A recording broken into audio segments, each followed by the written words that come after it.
Well, so this afternoon, the National Steering Committee of the New Patriotic Party says it has officially written to Minister for Trade and Industry, Alan Kojo-Kyerematen, in connection with a health walk organized last weekend in the Ashanti region to endorse him as presidential candidate of the governing New Patriotic Party. Dubbed the Edrosu Walk, some stalwarts of the party, including Hobson Adoye, stoked ethnocentric sentiment, which resulted in a crossfire amongst the rank and file of the New Patriotic Party and factions who are jostling for power. Emmanuel Bright-Kweku was at that Edrosu Walk in the Ashanti region and comes through with this report.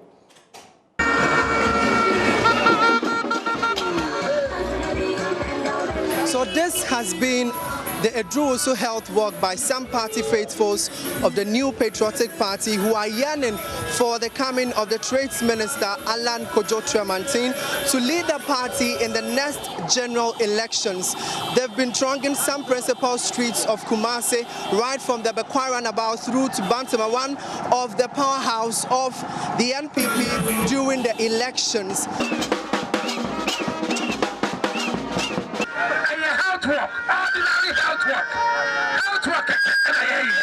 This is pro-Alan groups, about 30 groups coming together to organize this health walk, purposely to call on Alan Kojo-Kyerematen that it's time for him to resign from government and then start his campaign. Clad in party colours and paraphernalia with pro-Alan Kyerematen inscriptions, the pro-Alan supporters, including Queen's Group, volunteers of Alan and party stalwarts, wielded placards through the principal streets. Some of them have been speaking to JoyNews. Alan Kyerematen is coming like articulated track. How can any human being stand the way of an articulated track? If you don't stand well,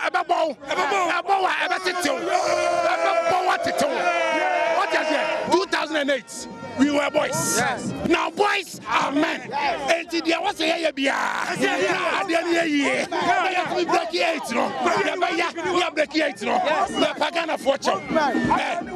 No one is perfect. Baby, I'm no more the person of Alan Kyerematen. The Kufuor-like person. What is here? No more Kufuor government, Now Alan has proved beyond any doubt that he cannot rule this country. So it's a stand. Let's give him a chance for him to deliver what he has for this country. If a man keeps telling you he has something to give you, give him a chance for him to also contribute. Since 2007, as you know, he's been trying to be president. He hasn't succeeded. So I think now that the big men who were in front of him have had a chance, we ought to also give him a chance. I have faith in him. He understands the economy. He can deliver. Alan is a peaceful person, united. When you want people to come together, you talk of Alan. When you want respect for human, you talk of Alan. And that is what I know. You know I'm a musician, and that will not be exempted, of course. Definitely we want to do something for him. Me about time. Nana Kufuor Dubai or the free education. Ebaye. Alan ni pa obetimi ato free education so. Na wetimi aboa ama adwuma. Enso so aba omaimu ofuo ye nema bebre yetimu sesa nipa no they say ofuo atete no ebi woni mu to oba obetimi create jobs. He's the trade minister. Look at one district, one factory, and look at the industrialization. Look at the things that he's bringing on board. So this foretells, or this is a clear evidence that showcase or pinpoint that Alan Kyerematen is the right person to lead NPP to break the eight. Our tradition, Dankwa Buzia Dombo tradition, at every point in time, either Dankwa suffers or Buzia suffers, Dombo is satisfied all the time. 1992, Adubuahi came. He came with one Alhaji Yusuf. I've forgotten the name. He's from Dombo. Don Ajekum Kufuor came. He picked Aliu Mahama, Dombo. President Akufo-Addo came. He picked Dr. Bawumia, Dombo. So you can see the constant position of Dombo. But when Buzia is there, Dankwa will be out. When Dankwa comes, Buzia is out. So why do they want us to dump the gun? No, the tradition must go on. So this has been a riveting health walk, and the party faithfuls say this is just an ordinary health walk. But when it comes to the rally, we should anticipate something more. From here at the Heroes Park of the Bavaria Sports Stadium, my name is Emmanuel Bright Kweku. And in spite of that apology coming through from Hobson Adoy and some organizing members of the Adrosu Health Walk organized to endorse Alan, the National Steering Committee of the New Patriotic Party says it has noted that worrying trend of active campaigning going on for persons seeking to run for office. Touching on the way forward, the party says it is scheduled to meet all aspiring presidential hopeful. So let's just bring you excerpts of that statement signed by the General Secretary of the New Patriotic Party. It has been truncated, and we're just bringing you excerpts. So it starts off from the portion where there's the indication that subsequently the attention of the National Steering Committee, after a series of events in the past, has also been drawn to these instances, including what transpired over the weekend in terms of the Adrosu walk during the committee's meeting on Monday, August 15, 2022. Now, the committee has resolved that Honorable Eko Vincent Assefa, who's also been indicted by the letter for making similar comments in supporting a candidate, as well as Hobson Adoy, who you just saw in that report making some ethnocentric comments, as is being criticized for, have been invited to appear before the National Complaints Committee as provided for in the party's Code of Conduct. That's the first part to this. Then additionally, the party is also giving us a sense that under the instructions of the National Steering Committee, Mr. Alan Chermating, who was not at this walk, but then who we know the Adrosu walk has been, organized in his name, has been reaching to in respect of that Adrosu health walk that was organized in his name. The statement goes ahead to talk about the fact that, again, in a bid to forestall such occurrences going forward, the National Steering Committee has also agreed that a meeting be arranged with all presidential hopefuls of the party to court their support and full cooperation in respect of their compliance with the party's Code of Conduct. And for emphasis, arrangements are being made to that effect, because the party admits that there will be definitely some challenges in trying to get all of the candidates together, particularly as we've not even heard from the likes of Alan Chermating himself and the likes of the Vice President, who are being touted as some of the preferred candidates going into the contest. But for the way forward, the New Patriotic Party is indicating through the statement signed by Justin Kondia Frimpong, who happens to be the General Secretary, that they wish to further reiterate that the leadership of the party is determined and committed to ensuring that activities of all party executives or officers, individuals, groups, supporters, and loyalists of presidential and parliamentary hopefuls do not breach the party's Code of Conduct for presidential and parliamentary elections. So that's a clear indication we're getting from the party as to what it intends to do in the nearest future. But obviously, the organizers of the Adrosu walk are not elated about the decision of the National Steering Committee to write to Alan Chermating. The group says that the candidate was not present at the said event and was not the one who commissioned this health walk. So let's hear from Emmanuel Osei-Jemfi, who's one of the organizers of the Adrosu walk. Thank you so much, Ima, for joining us here on The Pulse. We've made attempts to hear from the national executives of the party as to what exactly has been written to Alan Chermating. We are not able to confirm the details of that letter yet, but it's quite clear that this is in relation to the Adrosu walk. Would you agree that you're creating more trouble for your preferred candidate going into the presidential race of the NP? And as we await that conversation with Emmanuel Osei-Jemfi, we also do need to point out that some of the organizing members of the Adrosu walk earlier this week rendered an apology for endorsing Alan at that health walk in the Ashanti region. However, that statement was not taken lightly by the National Executive Committee of the party. Clearly, the one who was behind that statement, Hobson Adoy, as we're getting from the indications from the General Secretary of the party, he will be arraigned, be invited to face some disciplinary proceedings. We'll await what the outcome of that will be. But it appears that Hobson Adoy is not the only one involved in this. In fact, he's been also carried along with Vincent Asifua, who's reportedly made some statements on radio, and that's also to support another candidate, as the statement is pointing out to. Let's try one more time and see if Emmanuel Osei Jemfi is joining us now via Zoom. Well, he's on with us. So, Emma, here we are. Edrusu Walk, you touted clearly the success of the program, but it appears that it's creating more problems for the trade minister. Why do you have problems with the party when it says you are breaching the rules and the code of conduct? Kindly unmute for me, Ima.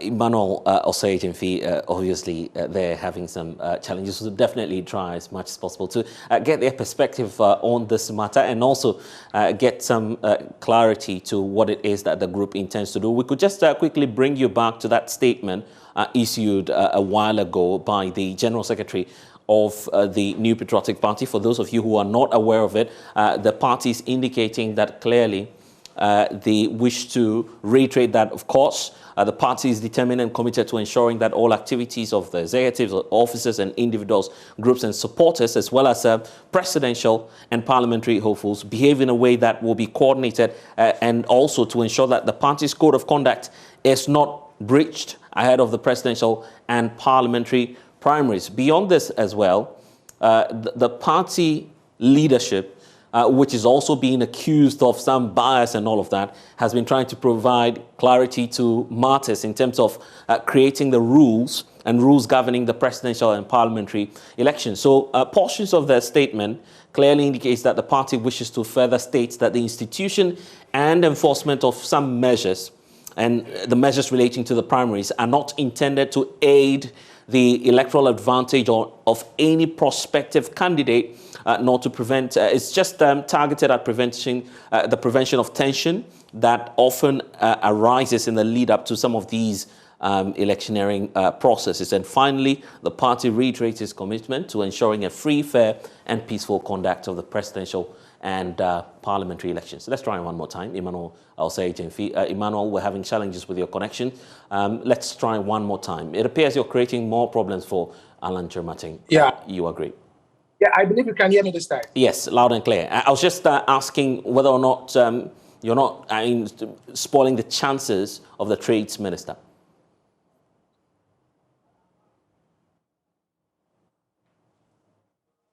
Yes. Well, the reality is far from what you are saying. The reality is far from what you are saying. As a matter of fact, if you want those who are trying to make things difficult for the ruling NPP, it is rather those from the other side. And there are lots of evidence to that effect. You are in this country and you know the number of high-profile individuals, ministers, National Executive Committee members. The list can go on. Matthew Opoku Pempe, Minister of Energy, we all saw him on Peace FM making declarations publicly for and in support of the Vice President. Honorable Osei, Education Minister, is doing same. Aziz Haruna Futa, the shocking of all, National Nasarawa Coordinator, who sits at national executive meetings, knows what is going there. He was there because he was a former executive member of the National Executive Committee. On 27 July 2021, when the former General Secretary John Boadu issued a statement, he was in that meeting. So he was privy to that directive. Yet he could stand on a national platform and make a public declaration that the incoming president after Nanado is a Muslim. Not him alone. Honorable Ayu of if you just say Asokore, how do you call it?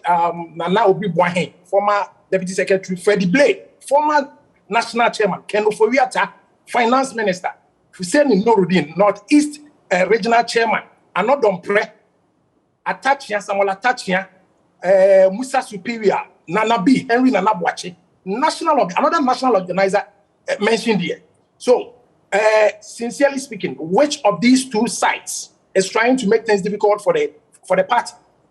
In 2021, right after 2020 elections, they started this campaign, and you are in this country, you heard everything loud and clear. So if you want to know anybody or the one who is making things difficult for this party, it is them. And I was shocked. Upon seeing the release, I was shocked. I was super shocked that Alan Kojo Chermating could be rating to when in I mean, why not? Alan is not above the party, you agree? I mean, he's just one of the appointees of government and also a member of the New Patriotic Party. The laws should apply equally to him, not so. Yeah, perfectly so. Just like every other human being who claims to be an MPP member. The vice president, is also not an exception. Aziz Haruna Futa, you see, if the general secretary do not have... No, so what are you implying? You're implying that the vice president be reaching to? Let me tell you something. Some few years ago, in the competition between Anado and Alan Martin, certain skirmishes went on, and when the supporters of Alan felt like they have been mistreated, and some of the polling station executives from the polling station had to go to Accra to support in the expression of a displeasure or a grievance, which is legitimate and legal. What happened? Lots of these guys were suspended. If you have been hearing what you've been saying on countless times that previously, or those times, boys, we were boys. Now we are men. What we are trying to say is, you see, it is politics we are doing. If you don't take your time, somebody will take undue advantage over you. And when at the end of the day, the results come and you are cheated or whatever, it goes and nothing can be done about it. People were suspended for legitimately trying to express displeasure. Today, we see lots of people, all these names that I mentioned, they have been campaigning publicly for the vice president, who has written a press release trying to indicate that he has called the vice president, who is equally not above the law, to order or to come and answer questions. But in terms of the magnitude, just look at the fallouts from your Drusu walk that you organized there in honor of Alan Kyerematen. Some of the comments made by the likes of Hopes and Adoy, clearly not in good taste, you agree. The party is beginning to act on that. And these are some of the activities, you agree, that could foil your chances of breaking the 8 if you don't have a united front. So it goes to suggest that the National Steering Committee is simply trying to crack the whip ahead of time. Whatever the National Steering Committee is doing, I am personally in support of. But what I'm trying to indicate, to their knowledge, is that, you see, if you want unity to come, there can never be peace when there is no justice. We have seen it before. This is not the first time it's happening. If you don't take care and you want to sit back and follow every rule, when those you are competing with are breaking almost all the rules, at the end of the day, you laugh at the wrong side of your mouth. Who specifically are you referring to at this point? I'm referring to the national organizer, Henry Nanabuachi. He has made a public declaration in support of the vice president. I am privy to a meeting where he organized all constituency youth organizers and took them to the office of the vice president. Well, that's a claim. That's a claim we cannot verify right now. You are the only one. Well, we are friends. We are friends with some of these guys. Yes. So you're not able to provide evidence as of now. Well, anyway, I've given you evidence to the fact that Aziz Haruna Futa, National Nasarawa Coordinator, stood on a national platform where he stood to talk. Fortunately, behind him were the Greater Accra Regional Minister, Henry Nanabuachi, the national organizer, and the General Secretary himself. The General Secretary, from his demeanor and facial expression, you could deduce that he wasn't pleased with what the National Nasarawa Coordinator said. But fast forward, elated hearing that the Nasarawa Coordinator is saying that the next president of Nanado is a Muslim. But fast forward, my inference is that looking at the statement we're receiving from the General Secretary of the New Patriotic Party, it appears that your Drusu walk is in bad taste. That the last time we engaged with you, you were giving clear indications that your group will go ahead and organize a series of events announcing your clear and tacit support for Alan Kyerematen. Would you reverse that trend, knowing that the National Steering Committee of the NPP has challenges with some of these active campaigns going on for presidential hopefuls? In any case, the reality of the matter is that during our Drusu walk, there were sections of our members who made declarations that sounded quiet campaigning. And I'm saying, even that notwithstanding, I've given you uncountable number of names. Person.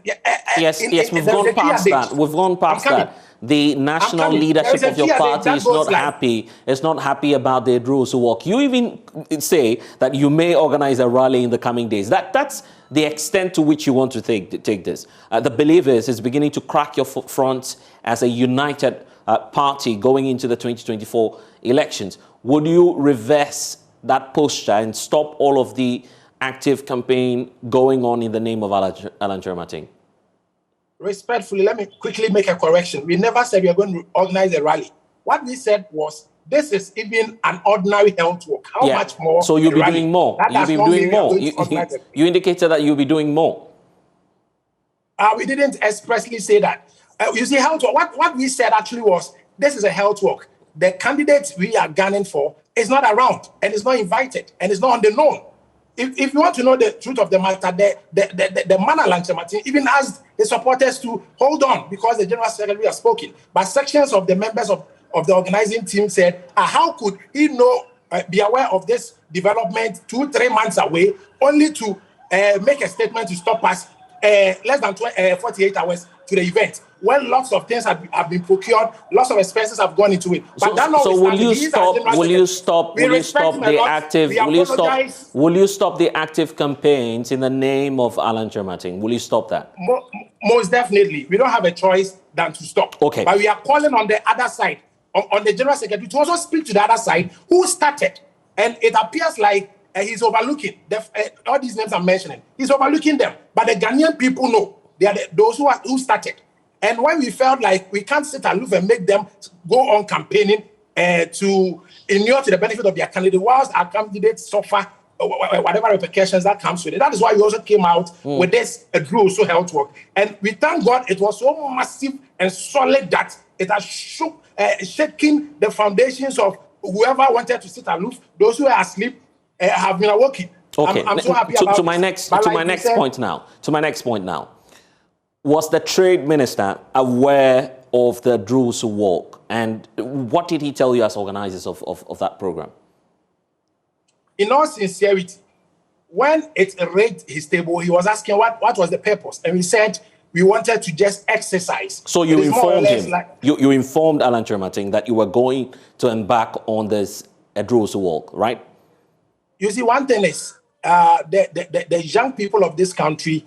We don't need to be told before we act. We ourselves gathered and pulled resources together to do this. Why? Because we know with him in the helm of affairs, most definitely our plight is going to be better. So when he heard, we didn't inform him. When he heard, he asked the motivation. And we said we just want to warm up until such a time that the national executives will come out. What were you warming up for? Warming up for a presidential race, right? Yeah, presidential future campaign. Yes, but so he's well aware of your intentions. And did he stop you? I'm interested in the answer he gave you, because at least now it's been confirmed that officially the party is writing to him. Yeah, yes, he stopped us. He stopped us through a number of media. And we told him that, Papa, preparations are far advanced, and we are not going to campaign. We are going to, exercise to get ready for the task ahead.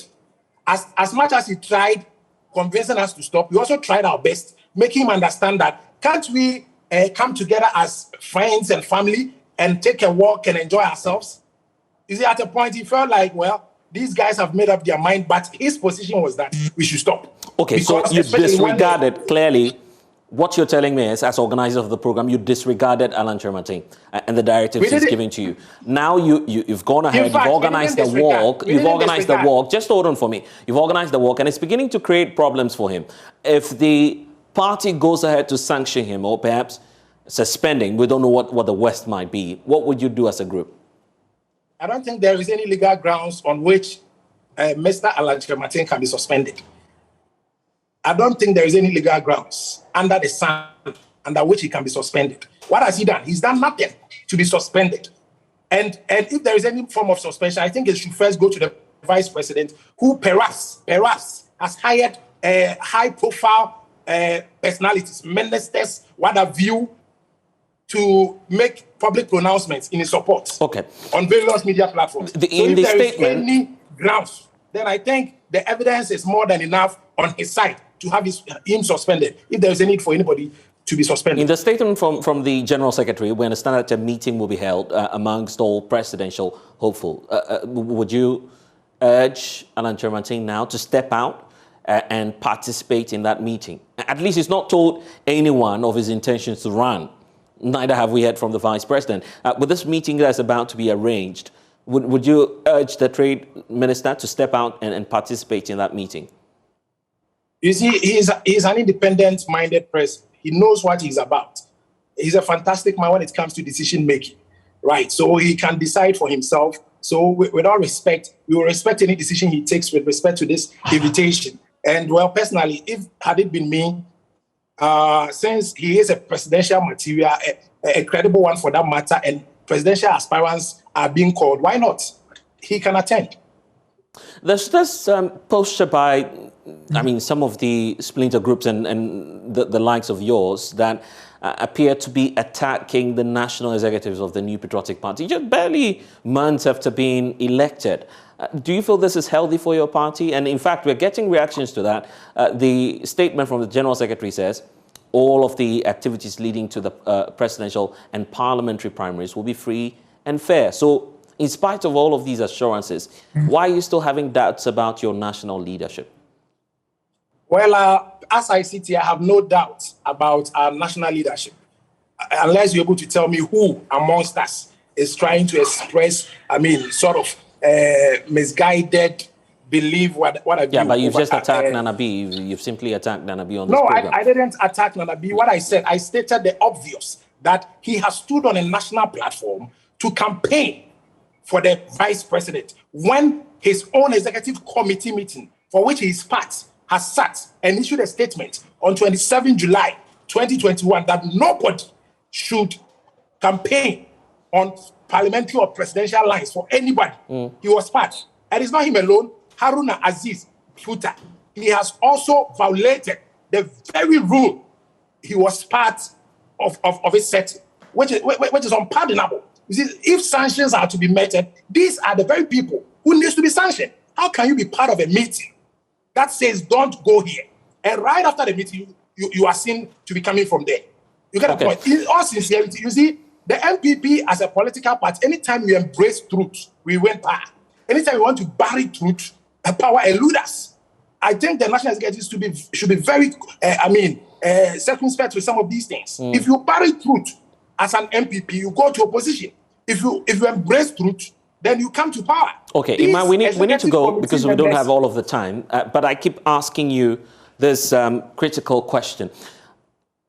With what you're doing now, we know the end game is to have Alan Kyerematen himself step out and take up that context to run for presidency. What will happen if, after all of these campaigns and the Druze to Health Walk, parts 1 and 2, we don't know if there'll be 3 in the coming days, and then the man comes out to say, I don't want to run for president any longer? I've also given you all the assurances that there is no way this man... You see, I remember there was a member of parliament in this country who wanted to opt out. The people said, no way.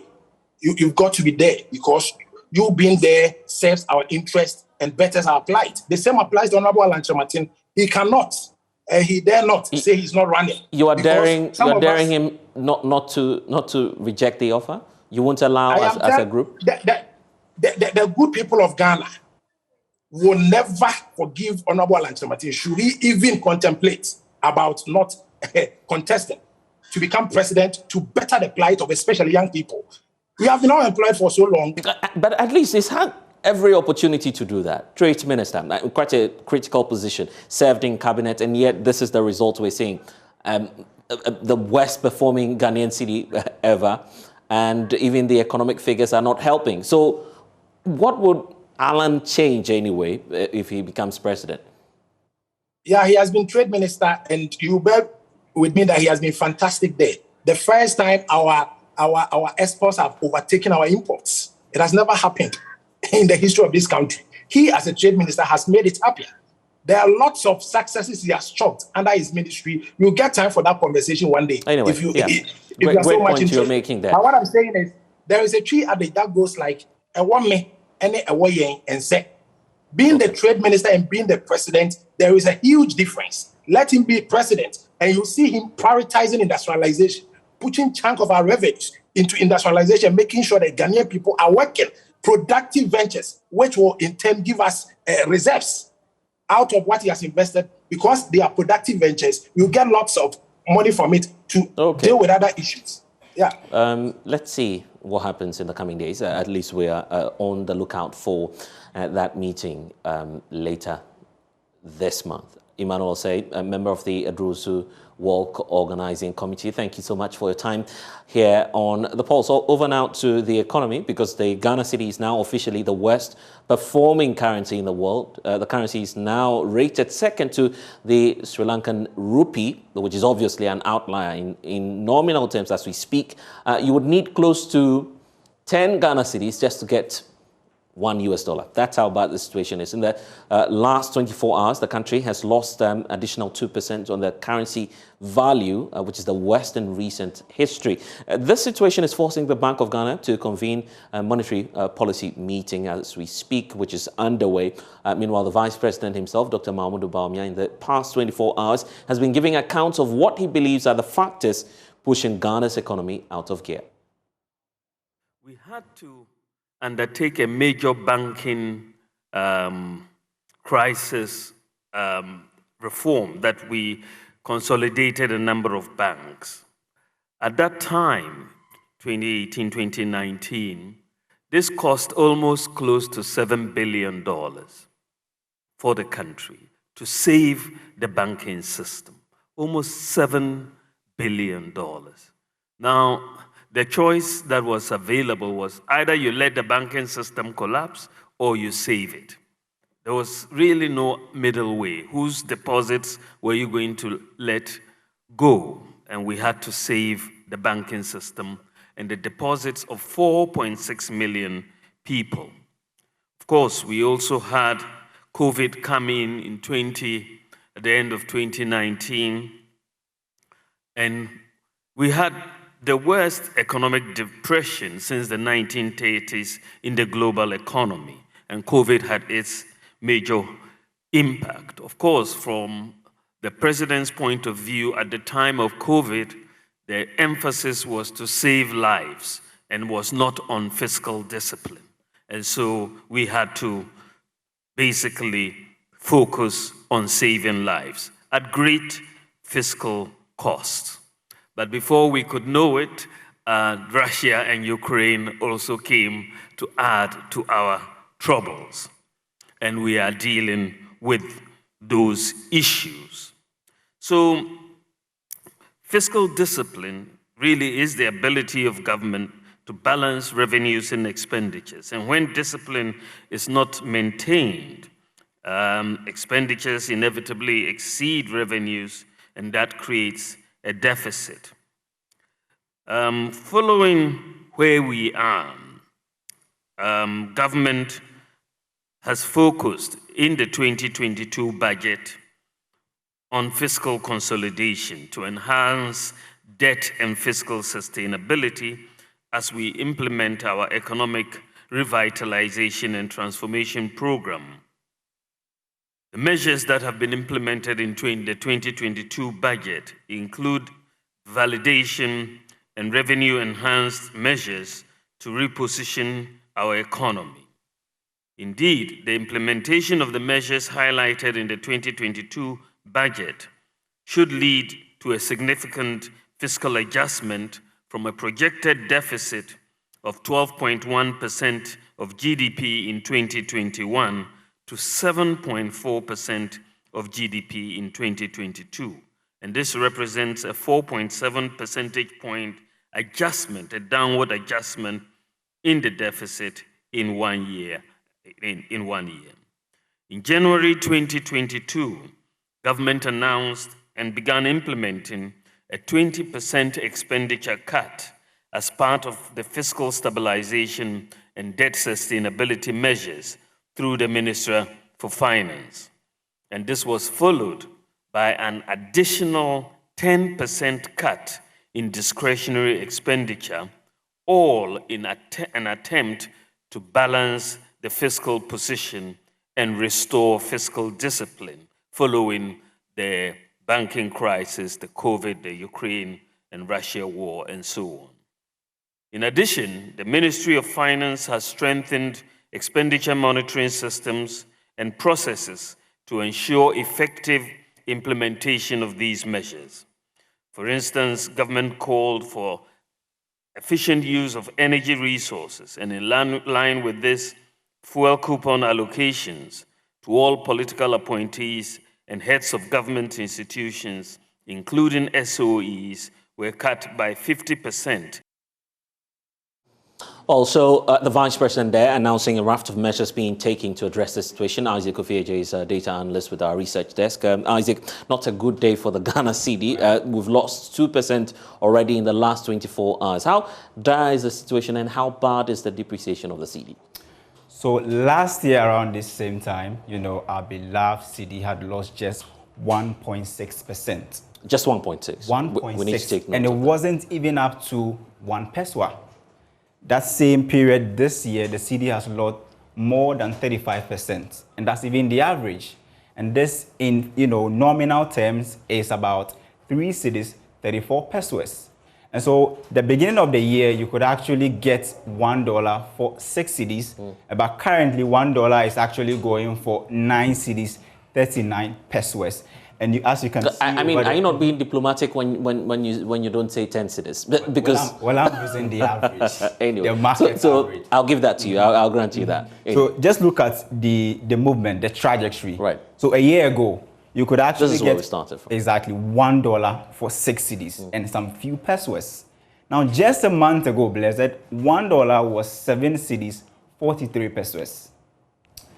And today, just like you said, this is actually the average, Average, yeah. But we all know it's approaching 10 cedis. Right. But today, you can get in the market on average $1 for 9 cedis, 34 pesos. And if you track this, you can actually see that, the cedi has lost since January this year 3 cedis, 32 pesos to the dollar.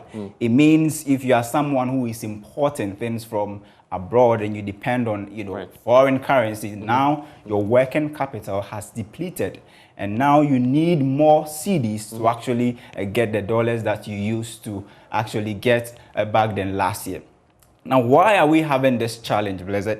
This all started, this year when we had the downgrades from Fitch, from Moody's, and all other, ratings agencies. Right. It actually put pressure on our foreign reserve. Why? Because we are shut out of the Eurobond market. We needed liquidity in terms of dollars to actually pay our debt in terms of interest payments, give to the BDCs to bring in petroleum, for pharmaceuticals to bring in drugs. Right. Pharmaceuticals. Right. Now, this created pressure on the foreign reserve. We started the year with foreign reserve somewhere close to $10 billion. Now, currently, that's even somewhere June. So it's depleted further? It's depleted to $7 billion. And what's the implication for those who may not understand the connection between our reserves and the performance of the economy? So Ghana we don't print dollars. So you actually depend on inflows to get the dollars that we have in the economy. So those dollars that you have in the economy, that's what you're going to use to pay your debts, give to those who are importing things, to bring in and other things. Now, the dollars we have currently, if you look at the demand versus the supply, there is a huge gap between demand and supply, and it's creating a lot of pressure on exchange rate. Right. That is why we've seen the cedi moving from 6 cedis to now approaching 10 cedis. Wow. Now, if you do the quick math, you realize that the cedi loses on the average in a day about 14% of its value in a day. And in a month, it's somewhere around 50 pesos in actual terms, 50 pesos a month. So if Bank of Ghana's Monetary Policy Committee meeting today, we know they will be looking at a lot of things. A lot of options. Exactly. But if the measures they put in place, we don't see it working, we can actually see $1 to somewhere 12 or 13 cedis by the end of this And we keep hearing this thing about the rating of the cedi being one of the worst performing currencies. When that comes up, what's the nuance to it? Or, the caution that we always need to apply when we're rating the Ghana cedi? It's as though, for many, the Ghana cedi as compared to countries like Sudan, I mean, these are countries that should not have, I mean, obviously looking at their security challenges, should not have their currencies performing better than ours. So how do you explain to the average person out there that this is how bad the situation is, that, for instance, the Ghanaian cedi is not performing as much as currencies in some very deprived African countries? So what we are looking at here is depreciation. Depreciation simply means, the speed with which you are falling. And if you look at the speed with which the Ghanaian cedi is falling to the dollar, it's probably faster than all other currencies in the continent. So that's what we mean. But obviously, one cedi to 1 naira is huge, So the cedi is still strong against the dollar, but if you compare them to the dollar, the rates of depreciation in terms of how the cedi is falling, you can actually see that the cedi is falling faster than all other, currencies. And so this exerts a lot of pressure, just like I said, on the exchange rate. And you can't have your currency losing 50 pesos each month. And that's giving you somewhere around, we'll give you 1 cedi is to 13 cedis or 1 cedi is to 12 cedis by the end of December. But we know that we started the year banging our hopes of getting some monies from the Eurobond market. And, throughout our history, we go to the Eurobond market for liquidity whenever we are cash strapped. And currently, the government has a deficit of more than 40 billion Ghana cedis to actually settle. The government doesn't have the fiscal space now to actually do this. And so right now, it is borrowing more from the domestic market and actually banging its hopes on currently IMF and then also the 750 million loan that we actually will be getting from Parliament to actually make sure that we are able to put a stopgap measure to this depreciation that we are actually seeing, Blessed. And for the monetary policy meeting that we're talking about today, let's look at what the procedure is and how an intervention from the central bank could change what's happening to the cedi now. What usually would happen, and let's talk about the expectation because it's critical to what we may be on the lookout for once that meeting is over.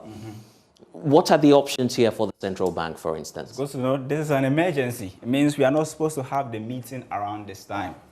But Bloomberg has already given us heads up saying that the Bank of Ghana is likely to raise the monetary policy rates by more than somewhere 200 basis points. It means the current monetary policy rate, which is the rate at which central banks lend to commercial banks, is around 19%.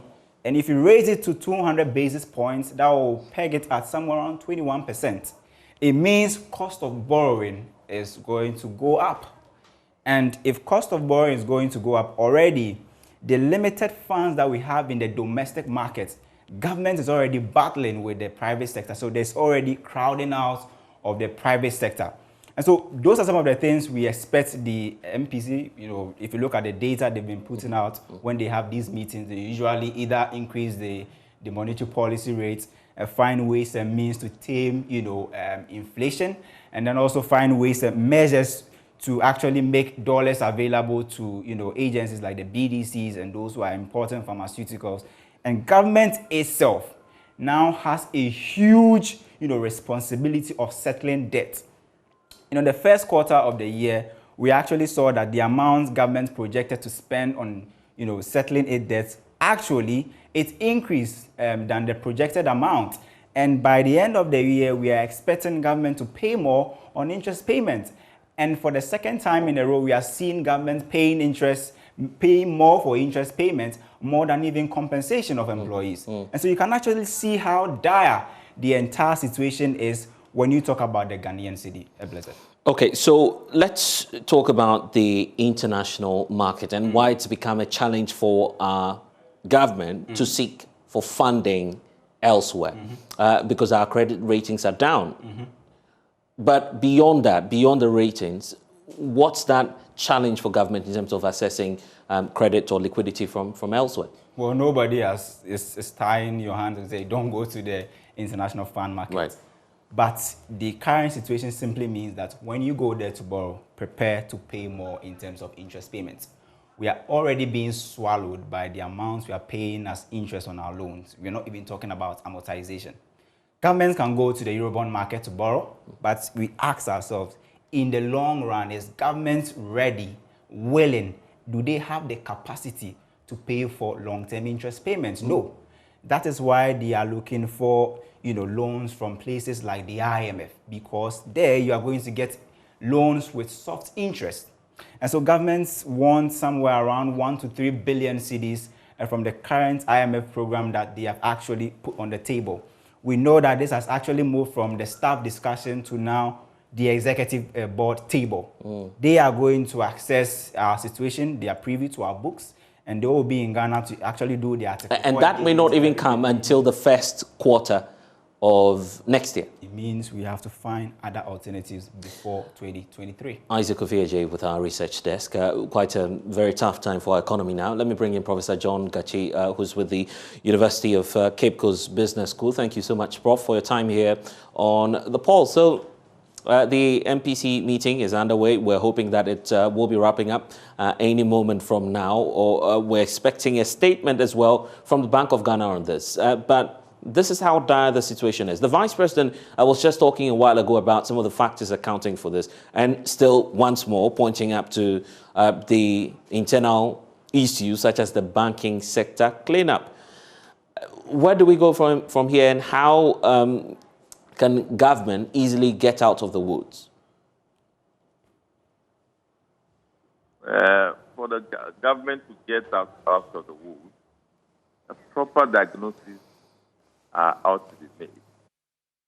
It is not because of the banking sector cleanup per se. It is the choice and the model used to deal with the banking sector difficulties that has created problems, unemployment, truncated business activities, and accumulation of debt, which have not yet been verified.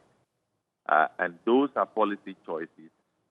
And I'm wondering whether we should continue to be using those things as the bane of the economy rather than the policy choices that we have made that have created problem for the economy.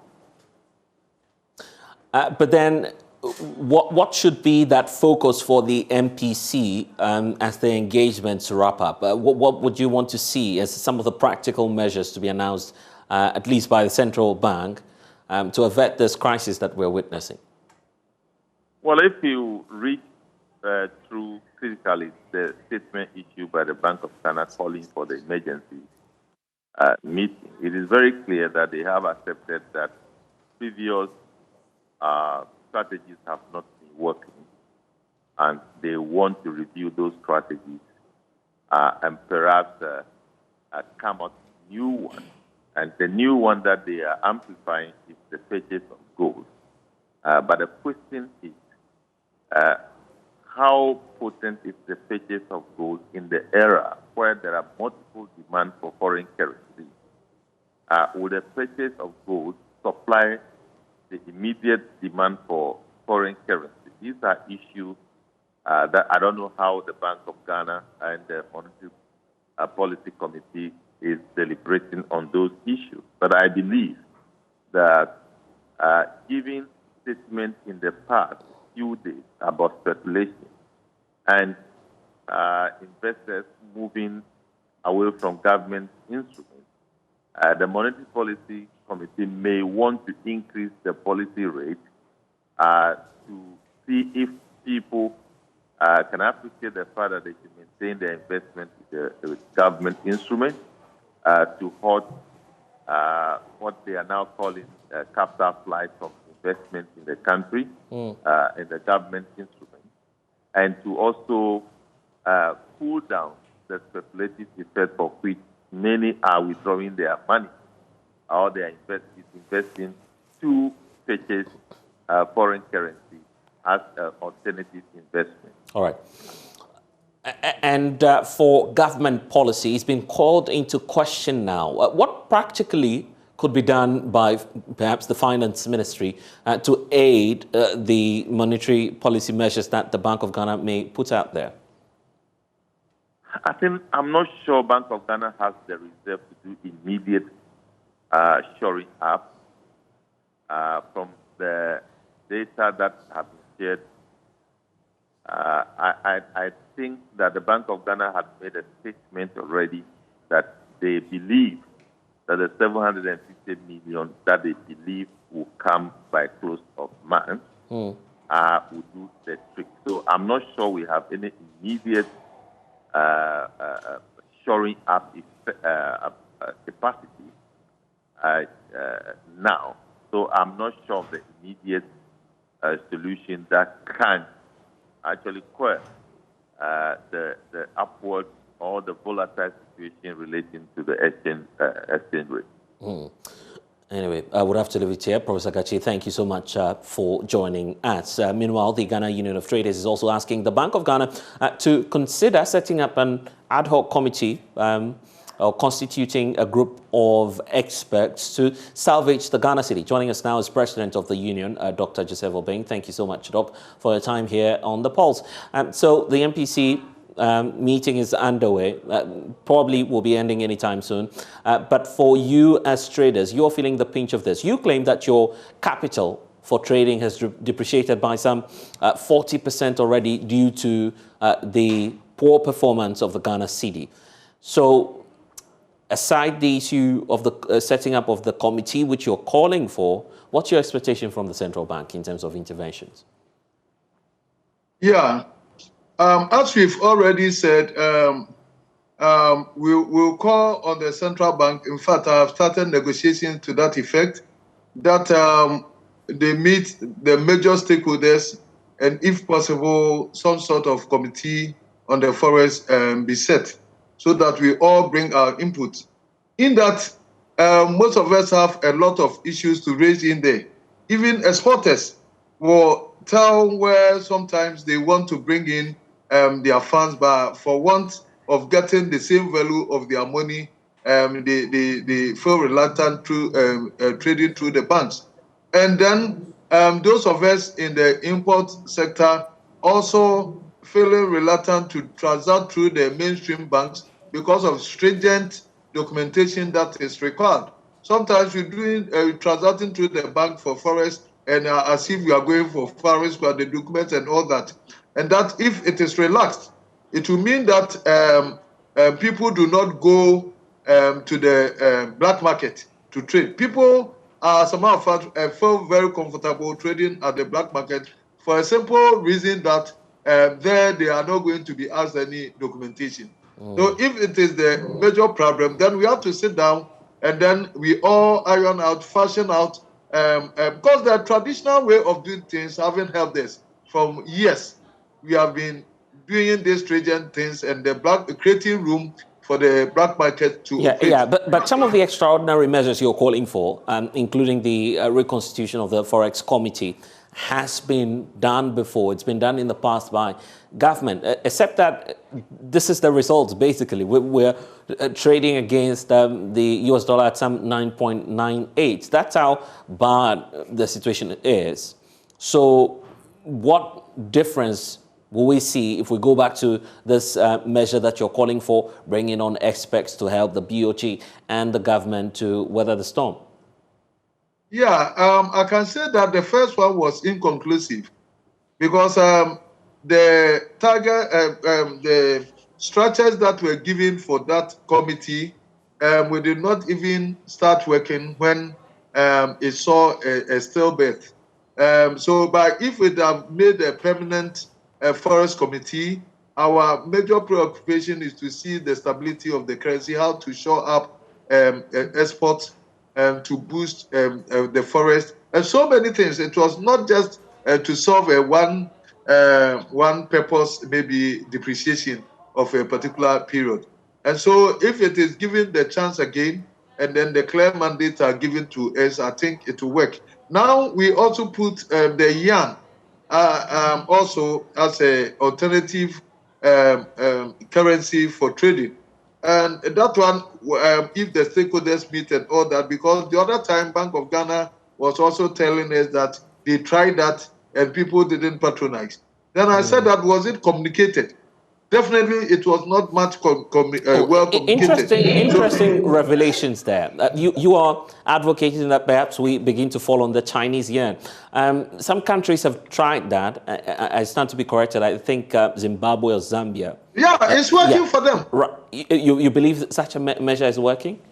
Yeah, because if you see the trend, how the world is moving now, it will be surprised that China will even fall out of the dollar. Ukraine war, Russia is going its way to use rupees and all that. So it's about time that we also start thinking. We don't have to sit at one particular place, especially when others have adopted similar currencies and are doing well. And so it's not that even here, Bank of Ghana haven't tried. From my engagement with them, they started somewhere and it didn't go well. So now if we sit down and then it is well communicated to us and then we do proper education and all that, then of course, the bulk of our trading is done in the Far East. Then if we have their currency as an alternative source, then it's going to reduce the pressure on the dollar so that at least we can have some respite. Yeah. You itemized a number of issues in your last statement when, of course, you raised some concerns about the free fall of the cedi. Part of the concerns you also raised was about the juicy sectors of the Ghanaian economy, the fact that expats are completely controlling the very sensitive parts of our economy. You believe that that's connected to the depreciation of the Ghanaian cedi. For you, how do we address that? That's the major issue about this depreciation, because don't forget that as a nation we've been doing our best. For the past 3 years we got a balance of trade surplus, meaning that export overshadowed that of import. If that is the case, then definitely we should have the cedi strengthened. But if we have export doing well and then the cedi is not strengthened, it means that the demand is very high. So let's find out what is causing the demand. It's as simple as that. And I've said that it's because of the dominance of foreigners in the juiciest part of the economy. I mean, let's think about communication. What investment do we have in there? We do not have any investment in communication. We do not have in the banking. The banks are declaring almost 1 billion profit and all that, and most of them are foreign based, and they repatriate all to their base. That's their head office. Yes, since you're talking about the banking sector, I would like to take your thoughts on that, because the Vice President, were just indicating a while ago, has been speaking about the banking sector cleanup. The fact that our local banks were not clearly performing. So they were part of the problem. And now you're saying, well, let's revert, let's go back to that default setting that partly government is blaming as part of the problem. What I'm saying is that apart from the fact that there was a problem with most of the local banks, because what is the irony here? The irony here is all the banks that were operating here, it's only the local ones that have the problems. And why is it that the foreign ones did not have problems? Is there something that we can do to boost the strength of the local banks and all that? I think we have to think through, because otherwise the foreign banks have dominated, and the kind of profit that is coming out, even in this era of problems, crisis, and all that, you are still turning so many millions and all that, and these monies all find their way out because the headquarters are not here. We are not the owners and all that. We are subsidiary branches and all that. And we look at communication. The money that go to communication is so huge, and what we have is just the taxes that we get, and maybe some royalties from bank from oil, gold, bauxite, and other things. And so we have to do a retention policy, and this I've been saying all over, that we have to make a conscious effort to invest about 40% in these juiciest areas of the economy. And if the money that we have gone to Eurobond to correct and all that, if some of these monies have come to purchase about 40% from these areas, all that it means is that we are going to retain about 40% of the repatriation that goes outside. And that would have helped us maintain a bulk of this forest. Now we talk about the trading aspect. We're getting all for the foreigner. I told you the other time that the locals, all the trading, the volume of trading or importation that we do in Ghana here, the local share is 15%. The bulk of 85% of total volume of imports is being done by expatriates, and then the and when you keep, I mean, hammering on that point about the expatriates, some say you're being, I'm sorry for using that word, xenophobic. But you're simply jealous of the fact that expatriates and their businesses here in Ghana are outperforming that of Ghanaians. So could it not be the fault of you, the Ghanaian entrepreneurs, as well? Not at all. Let's put it right. Because otherwise, we always keep on saying that we do excessive importation, isn't it? If we do excessive importation, normally they narrow it to the local importer. Where you have the bulk of importers who are the worst corporates, those who are dumping for the bigger countries, China and all that, dumping. And so if you say that we do excessive importation, and then you have your investment laws to contain it, to make your investment law such that you reduce drastically the importation, what have I done?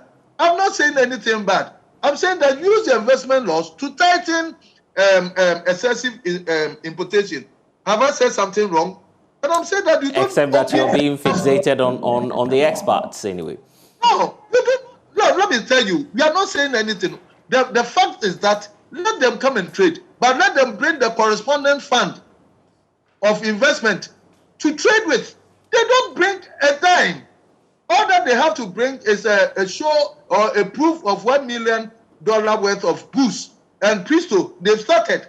And so they'll bring a goods 100 million with that $100 million from China and just come, dump it here and change the money. They did not bring equivalent 100 million to transact. That's all that I'm talking. So the investment laws should have gone further and said that, okay, now we've given you license to operate. How many containers are you going to bring for a year? He said 1,000 containers. I said, okay, 1,000 containers, what is the value of it? He said $10 million. Then deposit the $10 million at Bank of Ghana to use it to transfer and bring the goods. Am I saying something bad? Is this what we call xenophobic? No. It should not be that they bring the raw goods to come and derail the efforts of our industrialization drive. If we say we want to do industrialization, then we have to drive our investment to the preferred areas of of our choice. That in this case, industrialization. That's where we have to drive our investment to. Okay. But then when you open your trading farm, most of them come and they want to go to manufacturing. But when they come and see that the loophole is so big for them to trade in, do trading, then they just stop and bring the goods directly, because they are not bringing a penny. So they bring the goods only, and then they change. So when they are changing the money, they do not care about the value of this forest, because they are brought about 2,000, 5,000 containers, and all that they need is to change this money. The final point. The final point. Right. The final point will be for me to pick up on the very concluding portions of your statement you released about a fortnight ago, raising your worst fears that if we do not take care, the cedi may be trading 1:10 against the US dollar. Here's where we are today. We've lost some 2% already on the Ghana cedi. It's pushing us to 9.34. So 1 Ghana cedi to 9 cedis 30 pesos. Your fears are almost alive, not so? No. And so who gave you the 9.34?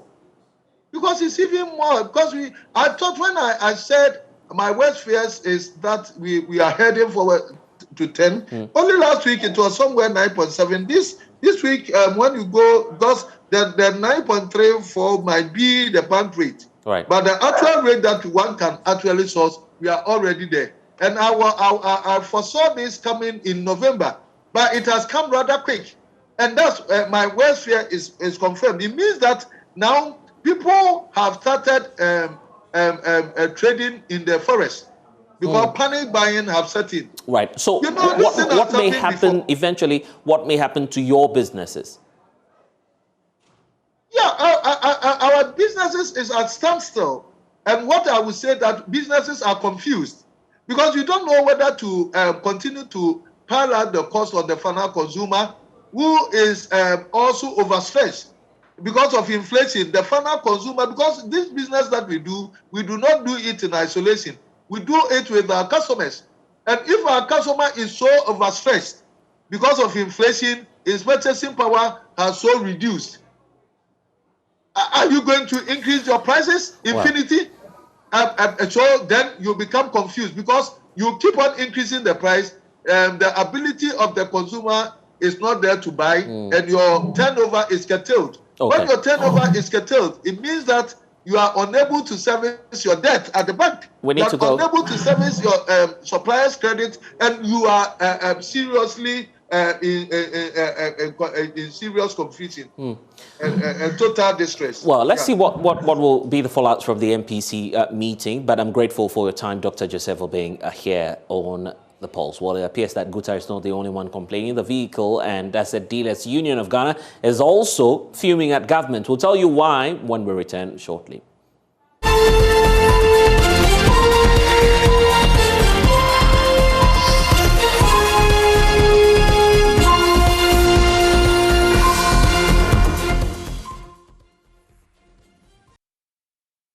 Welcome back. The Vehicle and Asset Dealers Union of Ghana is fuming at government's decision to increase the cost of importing used and salvaged vehicles into the country. With effect from the 1st of September 2022, government, under an amendment of the Customs Act, intends to provide some huge incentives to the automotive manufacturers and assemblers registered under the Ghana Automotive Manufacturers Development Program. However, in what appears to be a move to claw back, the Vehicle and Asset Dealers argue that government is offsetting the cost from this revenue loss to the state by increasing the import on their used vehicles from 0 to 5 years by an additional 35%. So first of all, let's bring you portions of the amendment of that Customs Act, which the group has issues with. It's Section 55 of Act 891, which is now being amended. The first portion talks about the fact that the issues relating to principal enactment will now have to change because the minister shall grant to an automotive manufacturer or an assembler registered under the Ghana Automotive Manufacturing Development Program a rebate of import duties on fully built units of imported cars from the original manufacturers or automobile of the fully built unit. So that's the section where the union appears to be having some challenge with government's decision to amend. Well, we've been on the streets engaging some of the used car vehicle dealers. And of course, here's what we found out when Faustina Safo engaged them. Well, effective 1st of September 2022, government plans to implement the Customs Amendment Bill 2020. Now, some key provisions of this bill is that vehicles over 10 years of age shall be banned from being imported into the country.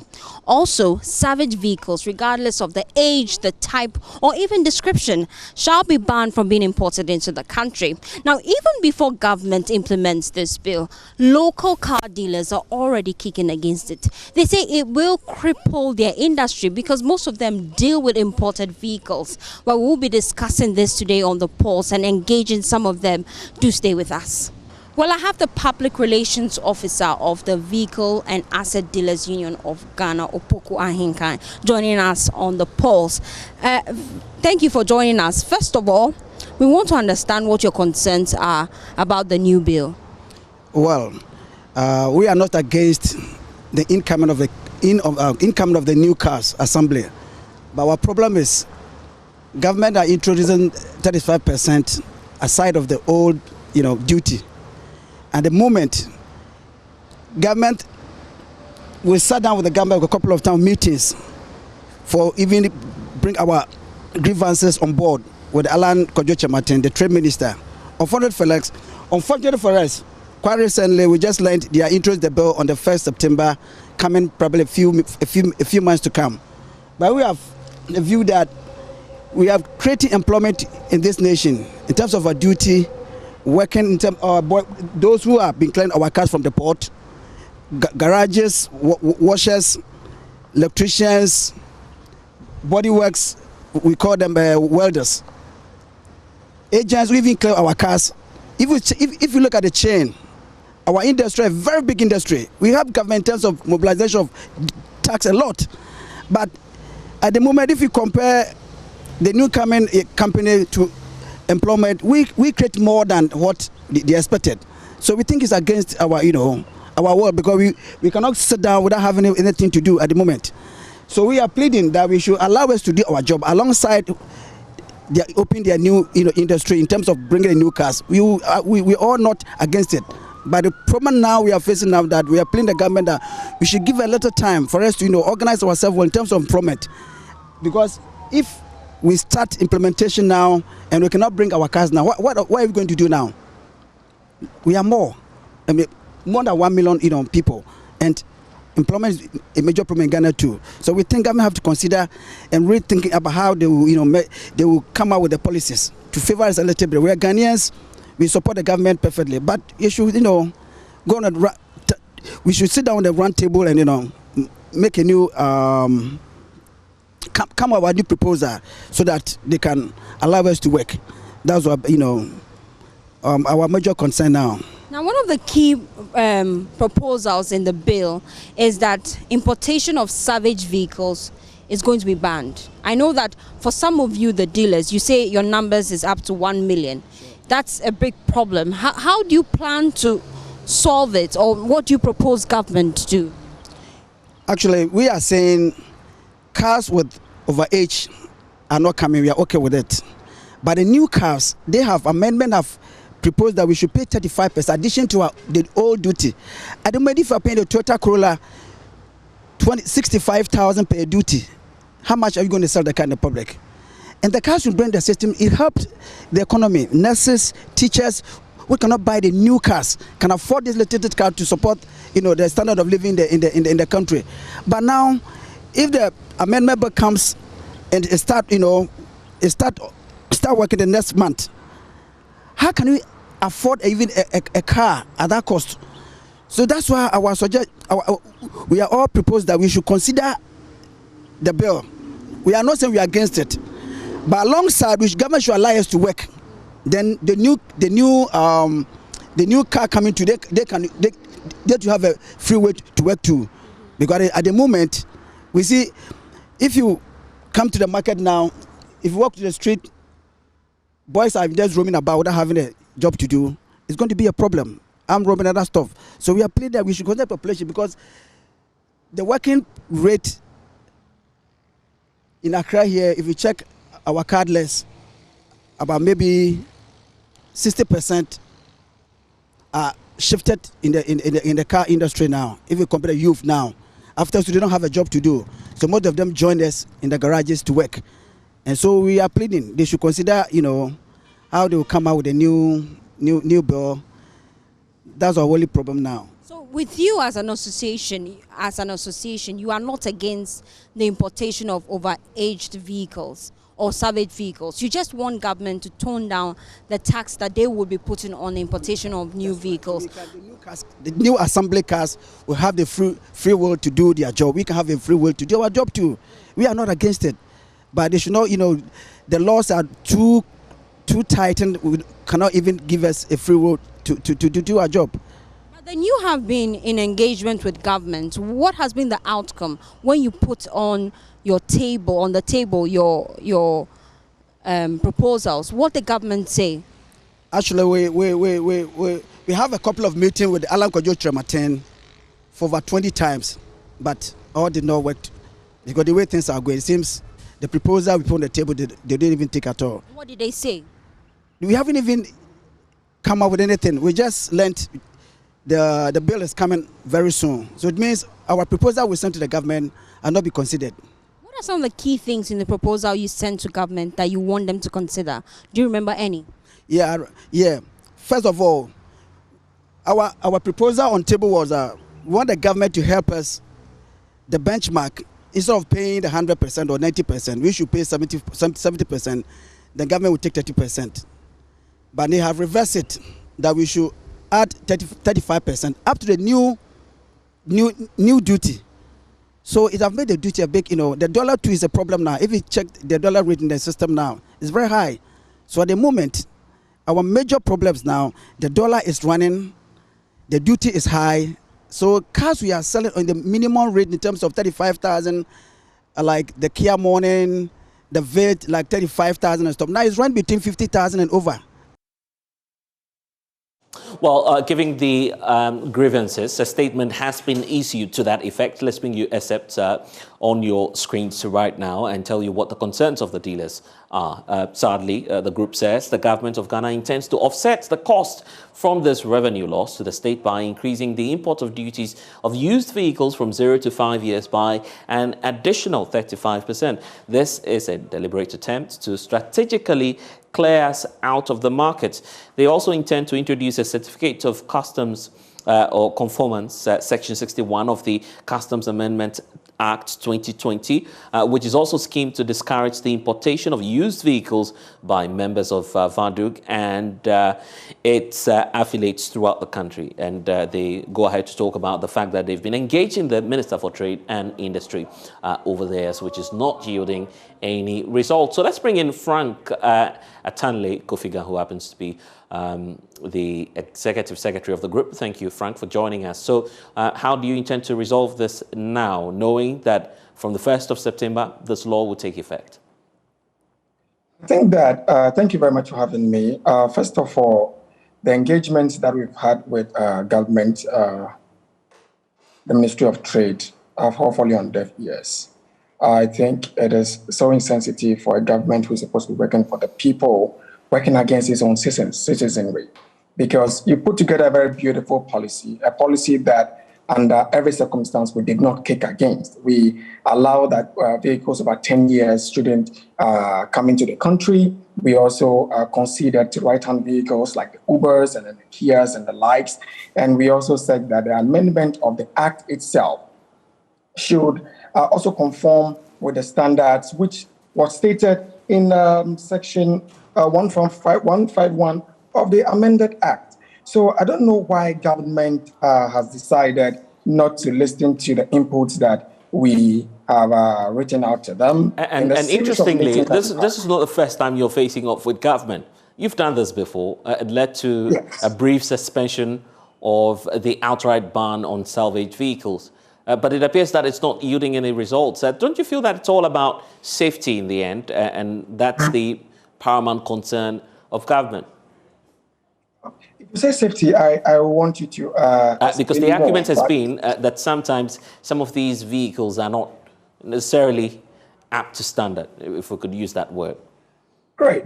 That is why in the same Act, it was referred by the minister that there should be a standardization for used vehicles and even the new ones. And for over 6 months now, we've been engaging the Standards Authority, and we're putting together a very beautiful document to kind of like fine-tune or clean the system. Okay, so we are not done with that. It's just a draft standard. We are not out of the woods yet, and all of a sudden, the government decided to go against its own amended Act in 2020 and introduce something different altogether.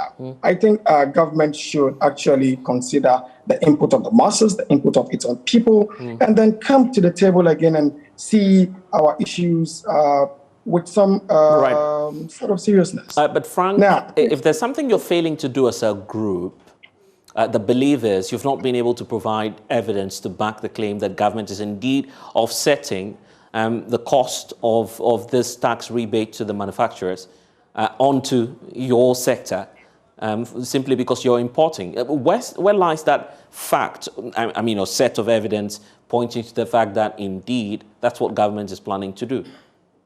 Okay, so let me take you through the Act, okay, if we have some time. It says that in Section 55, of Act 891 that the minister shall grant to an automotive manufacturer or assembler registered under the Ghana Automotive Manufacturing Development Program a rebate of imports for fully built units. Okay? What it means is that if, for example, manufacturer A is not able to assemble the 100,000 vehicles that the market demands a year, it means that the manufacturer can go back to its origin, where a country of origin, bring fully built units into the country without taxes, without paying taxes. Okay, and then now this is it. I think this is where the whole issue is. Okay, we have agreed that vehicles over 10 years should not come into the system. We have agreed that a group or a section of cars and its brands should not also enter the system. Now, this is what you do. You realize that we are then giving a space of 0 to 9 years, or 9 years and 11 months to be able to bring in these vehicles. Meaning a vehicle that is 0 years up to 9 years or exactly 10 years can come into the vehicle. Now, this is what government is saying. Government is saying that you can no longer bring in those vehicles, which you have considered to. And then now, vehicles from 0 to 5 years old will attract 35%. Yeah, and for Sam, you're simply dreading the competition. The fact that under government enhanced industrialization agenda, we've seen some of the multinationals established here in Accra and in some other parts of the country. We can talk about the likes of Nissan and other brands that are setting up their assembling plants here. Is that your worst fear, that you may run out of business? I think it's not about the worst fear. It's about government actually looking whether it is competitive enough, it is healthy, and it is fair. The question we're asking ourselves is, look at the total number of people who are employed in this sector and the total number of people who will be employed in the entire consortium put together, assemblers put together. This industry is employing, the vehicle and asset dealers alone, we have 15,000 members, registered members.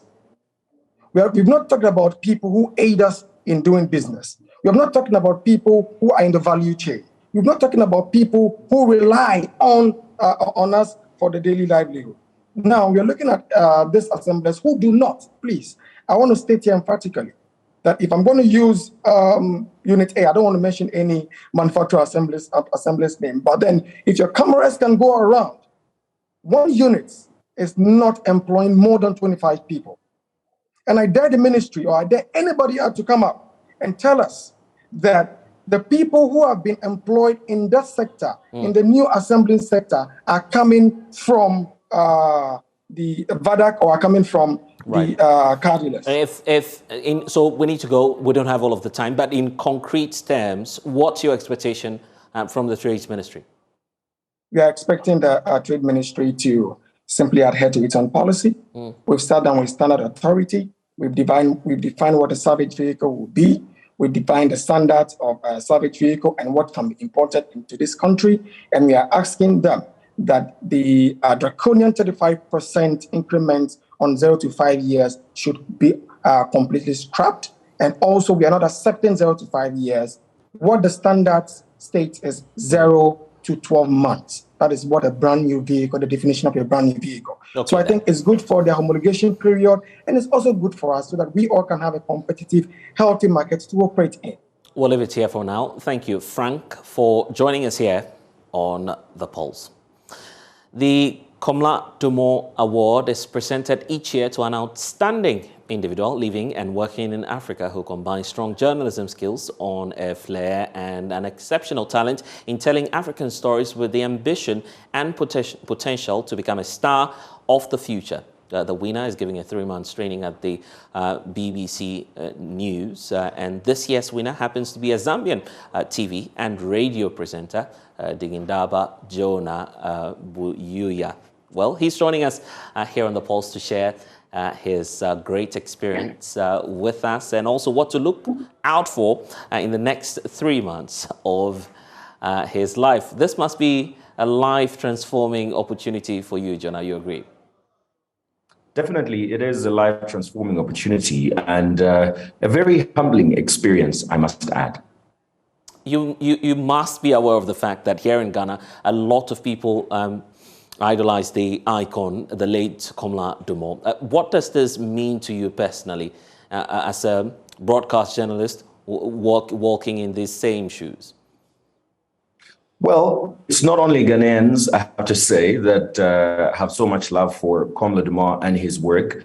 I used to follow his work when he was working for the BBC, and I have to say his work inspired me and influenced so much of how I do my journalism and my broadcast here in Zambia. So having to win this award and being as close as possible to his legacy, contributing in whichever way I may, is exciting, and it means a lot to me and my career. And it's interesting to know that you're a very young person as well, but I'm just curious to know if you've met Komla Dumo in person. If so, how did his work actually inspire your reportage and other issues relating to broadcasting? Unfortunately, I never got the chance to meet Komla Dumo because he actually died in 2014, which was the year that I started my broadcast career. So I didn't have the privilege of meeting him. But even then, I was a follower of his work, and I so much appreciate how versatile as a journalist he was. This is someone that was very well capable of covering all kinds of stories. And I like to give the example of how you would see Komla Dumo interviewing some of the world's greatest leaders, but you also see him covering a football match, which I have to say was my favorite piece of work that he did. The one in South Africa, I guess.